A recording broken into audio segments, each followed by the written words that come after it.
ब्रह्मांड की कहानियाँ इतनी रोचक है कि हर वैज्ञानिक खोज के बाद ऐसा लगता है जैसे ये अंतिम खोज हो, लेकिन अगले ही कुछ महीनों में इस खोज को गलत सिद्ध करके कोई दूसरी खोज जगह ले लेती है। अब मौजूदा मामले में ही ले लीजिए। अभी तक शनि के सबसे ज़्यादा उपग्रह थे, लेकिन अब मौजूदा वक्त में बृहस्पति सबसे ज़्यादा चंद्रमा वाला ग्रह बन गया है। नमस्कार, स्वागत है आपका। मेरा नाम है केसरी पांडे और आप देख रहे हैं धिया टीवी। चलिए मामले को थोड़ा विस्तार से देखते हैं। सूर्य के चारों ओर चक्कर लगाने वाले विभिन्न ग्रहों, धूमकेतुओं, उल्काओं और अन्य आकाशीय पिंडों के समूह को सौरमंडल कहते हैं। सौरमंडल के पूरे ऊर्जा का स्रोत सूर्य ही है। इस सौरमंडल में अभी 8 ग्रह हैं: बुध, शुक्र, पृथ्वी, मंगल, बृहस्पति, शनि, अरुण और वरुण। अंग्रेजी में कहें तो Earth, Jupiter, Venus, Mercury, Saturn, Uranus, Neptune and Mars. यानी सूर्य या अन्य किसी तारे के चारों ओर परिक्रमा करने वाले खगोलीय पिंडों को ग्रह कहते हैं। इन ग्रहों के उपग्रह भी होते हैं जो अपने ग्रहों की परिक्रमा करते हैं।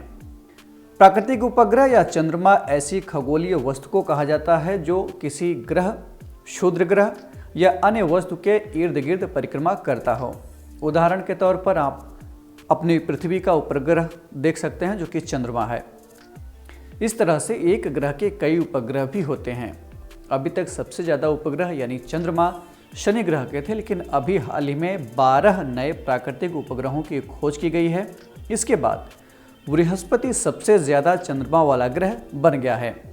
जहां शनि के चक्कर लगाने वाले उपग्रहों की संख्या अभी 83 है, वहीं बृहस्पति के मामले में ये संख्या 92 तक पहुंच गई है। वाशिंगटन में कार्नेगी इंस्टीट्यूशन फॉर साइंस के खगोलविद स्कॉट शेपर्ड के मुताबिक बृहस्पति के 12 नए चंद्रमा खोजे गए हैं, जिसके चलते बृहस्पति सबसे ज़्यादा उपग्रहों वाला ग्रह बन गया है।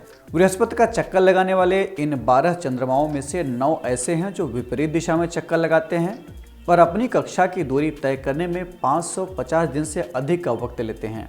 वहीं बचे हुए 3 बड़े चंद्रमा अपनी कक्षा की दूरी तय करने में 340 दिन का समय लेते हैं।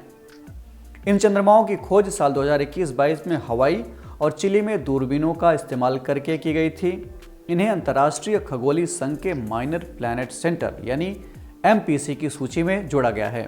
MPC अंतर्राष्ट्रीय खगोलीय संघ के अंतर्गत काम करने वाली एक संस्था है जिसका काम वैश्विक लेवल पर उपग्रह, क्षुद्र ग्रह और धूमकेतुओं से संबंधित जानकारी एकत्रित करना है, कलेक्ट करना है और उनकी कक्षाओं का अनुमान लगाकर इन सारी जानकारियों को प्रकाशित करना है।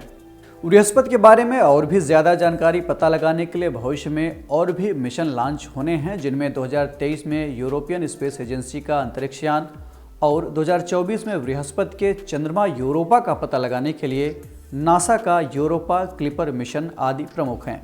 यूरोपा क्लिपर मिशन बृहस्पति के चंद्रमा यूरोपा की विस्तार से जानकारी इकट्ठा करेगा और जांच करेगा कि इस बर्फीले चंद्रमा में जीवन के लिए उपयुक्त परिस्थितियां हो सकती हैं या नहीं। दरअसल यूरोपा में लोहे की कोर, एक चट्टानी आवरण और खारे पानी का एक महासागर होने की संभावना है। हालांकि पृथ्वी के विपरीत यानी पृथ्वी से अलग यूरोपा का महासागर संभवतः 10 से 15 मील के मोटाई वाली बर्फ के नीचे स्थित है और इसकी अनुमानित गहराई 40 से 100 मील यानी 60 से 150 किलोमीटर हो सकती है। अभी बृहस्पति के जिन नए चंद्रमाओं की खोज हुई है, ये यूरोपा क्लिपर मिशन की दृष्टि से महत्वपूर्ण साबित हो सकते हैं। चलते चलते आपको बता दें कि बृहस्पति, शनि, यूरेनस और नेपच्यून को जोवियन ग्रह कहा जाता है। इनके बड़े होने के कारण इन्हें जोवियन या जायंट प्लैनेट भी कहा जाता है। ये सभी बड़े ग्रह सूर्य की काफ़ी दूर से परिक्रमा करते हैं और इनकी सतह ठोस न होकर गैसीय है। साथ ही इनके कई उपग्रह भी हैं।